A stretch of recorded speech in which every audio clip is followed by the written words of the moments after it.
Kasih karunia dan damai sejahtera dari Allah Bapa kita dan dari anaknya Tuhan Yesus Kristus menyertai kamu sekalian. Amin. Shalom, saudara-saudari sahabatku yang terkasih di dalam nama Tuhan Yesus. Firman Tuhan yang menyapa kita hari ini, hari Jumat tanggal 29 Agustus 2025, tertulis di dalam 1 Timotius pasal 4 ayat 10. Mari sahabatku, kita simak dan renungkan firman Tuhan yang menjadi kekuatan dan inspirasi untuk menjalani hari ini. Demikian. Itulah sebabnya kita berjerih payah dan berjuang, karena kita menaruh pengharapan kita kepada Allah yang hidup, juru selamat semua manusia, terutama mereka yang percaya. Ai alani ido ubeluja hita jala marukil, ala makirim hita di debatana mangulu, si balua halak saluhutna alai sumurung akana porsea. Demikian firman Tuhan. Sahabat renungan harian, saudara-saudariku di dalam nama Tuhan Yesus, mengapa seorang pasien rela membayar biaya rumah sakit mahal-mahal?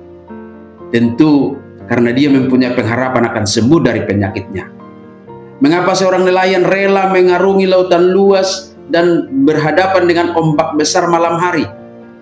Tentu karena dia mempunyai pengharapan akan mendapatkan tangkapan ikan. Mengapa orang tua mau berlelah-lelah mengasuh membesarkan anaknya, mengeluarkan biaya banyak untuk sekolah anak-anaknya? Pasti juga karena orang tua punya pengharapan anak-anaknya kelak akan dapat membanggakan dan membahagiakannya. Pengharapan menjadi kata kunci untuk sebuah perjuangan dalam mencapai tujuan. Andaikan seseorang tidak memiliki pengharapan, maka tidak akan mungkin ia mau berjuang dan berjuang terus. Sahabatku semua, sebagaimana Paulus menasihati Timotius yang masih muda belia, demikianlah firman Tuhan menasihati kita hari ini tentang perjuangan iman kita dalam menghadapi berbagai-bagai tantangan kehidupan. Saat ini kita diperhadapkan dengan berbagai persoalan kehidupan, baik secara pribadi maupun secara bersama-sama. Berhadapan dengan berbagai kesulitan, ditimpa penyakit, diusik oleh berbagai isu yang membuat kita khawatir. Bergumul dengan keadaan ekonomi, bergumul dengan kesehatan, bergumul dengan relasi teman kerja, isu-isu politik, dan lain sebagainya. Coba bayangkan, andaikan kita tidak punya pengharapan, kita hanya akan menjadi tubuh dan jiwa yang rapuh, yang akan dihancurkan oleh ketakutan dan kekhawatiran kita. Ketika kita tidak mempunyai pengharapan, jiwa kita akan rapuh.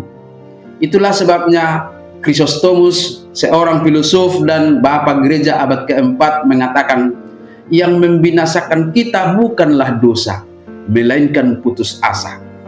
Karena dosa yang disesali akan mendapat pengampunan, tetapi kehilangan asa atau pengharapan akan membinasakan kita.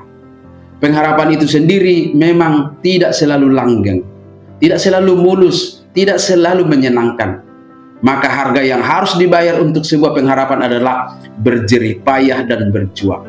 Hari ini firman Tuhan mengarahkan pengharapan kita kepada Allah yang hidup, juru selamat manusia. Paulus menekankannya lagi dalam Roma pasal 5 ayat 5.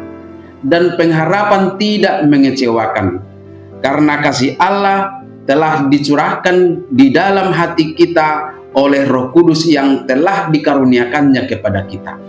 Pengharapan kita di dalam Yesus Kristus itu adalah pasti, dan kepastian itulah yang mendorong kita untuk tabah dan setia, terus berjuang hingga kita melihat kuasanya yang menghantarkan kita kepada apa yang kita rindukan dalam kehidupan kita ini. Menerima jawaban-jawaban doa kita, dan yang terlebih lagi, pengharapan kita akan membuat kita setia terus berjuang untuk memperoleh mahkota kehidupan yang disediakan bagi orang-orang yang tetap berharap kepadanya. Amin. Selamat beraktivitas, Tuhan memberkati.